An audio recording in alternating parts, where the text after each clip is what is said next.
See, and today we're looking at integrity.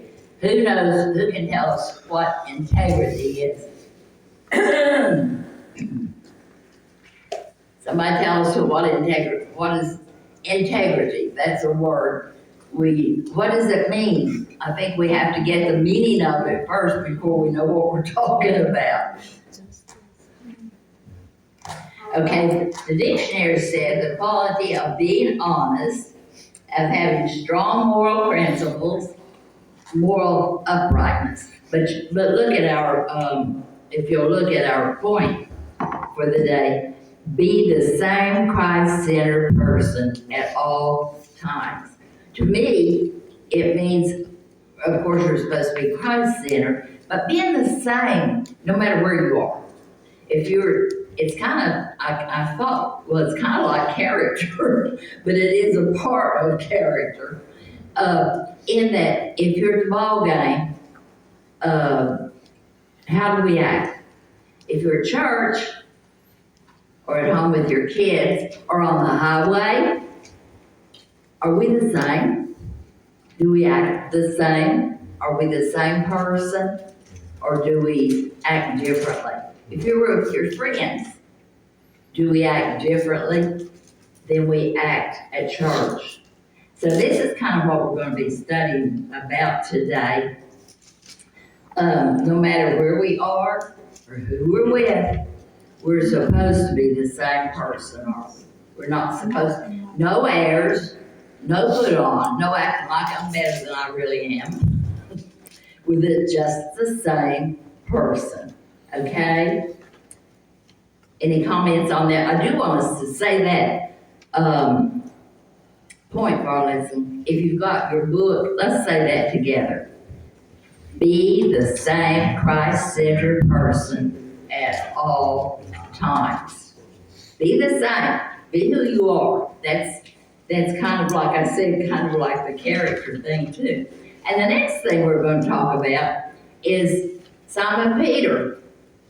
He wrote 2 letters to some churches who were in what would be modern day Turkey. That's where the churches were located. And he wrote 1st and 2nd Peter. And so I want us to think for a moment.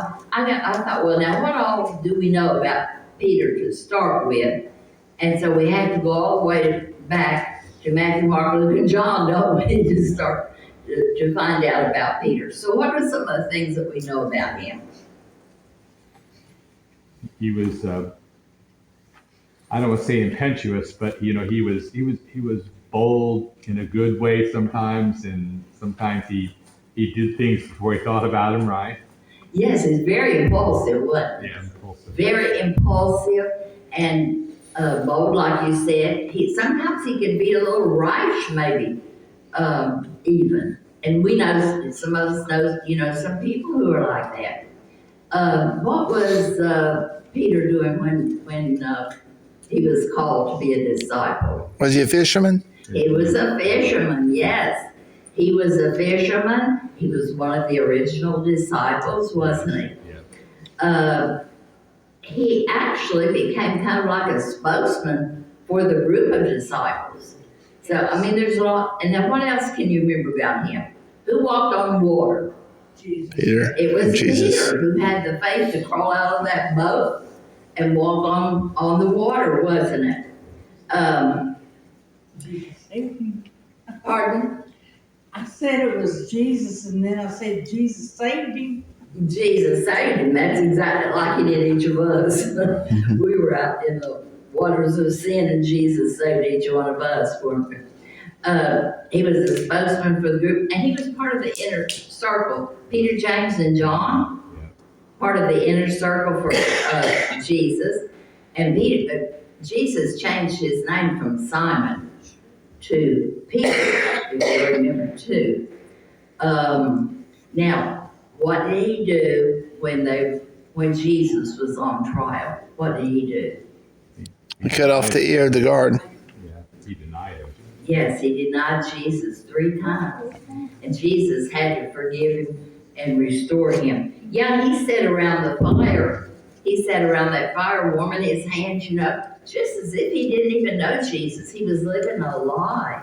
And you know why that happened? I'm getting ahead of myself. But he was, and I wonder when Peter wrote this letter to these churches, if he wasn't thinking back to the time that he had denied Jesus. Yes. And maybe that's why he's telling them to be ready at any moment to give an answer as to why you have a hope in the Lord. Because he tells them that in this letter. And when I was studying, I thought, I bet you, you can't help but think about your life experiences, So I'm thinking that he was actually thinking back to the time when he had denied Jesus. Right. And here he is writing the letter to them. Let me see, what else was, at Pentecost, what did he do? He preached to thousands of people there in the temple Yeah, he preached that sermon. I think there was some guy, he preached so long, actually, some guy fell out of the window. I think he was leaning in the, am I right about that? Is that? that's Paul later on. Oh, that was Paul later We'll on. get to Paul. We'll get to That that was, later I'm on. getting Paul mixed up, yeah. But he did heal Dorcas, or Yeah. Tabitha, I believe her name was. He brought her back to life. So Peter had a lot to do, a lot more than I realized when I started listening to stuff. I thought, oh my goodness, how much Peter did here. Because he only has 2 small letters in the Bible, we sometimes forget about all the other things that he did there. Okay, so he wrote this letter to Christians that were scattered all the way across Asia Minor, or mostly Turkey. And they were suffering. Some people, they may have lost a job. Somebody might have been mocking them. They were being insulted. And there was just all kinds, things that go on. Like even today, we see Christians being not bad persecuted, but persecuted nonetheless. We see some of that happening at abortion clinics, or when people stand up for Jesus and get really serious about it. We see that. Okay, so let's look at our scripture here. 1 Peter 3, 8 through 12. It says, finally, all of you be like-minded and sympathetic. Love one another and be compassionate and humble. Not pay back evil for evil or insult for insult, but on the contrary, give in a blessing, since you were called for this, so that you may inherit a blessing. For the one who wants to love life and see good days, let him keep his tongue from evil and his lips from speaking deceit, and let him turn away from evil and do what is good.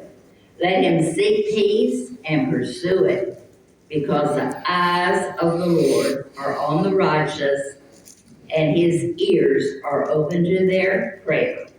But the face of the Lord is against those who do what is evil. Now let's go back and talk about some of this here. He says finally, so this is not the beginning of the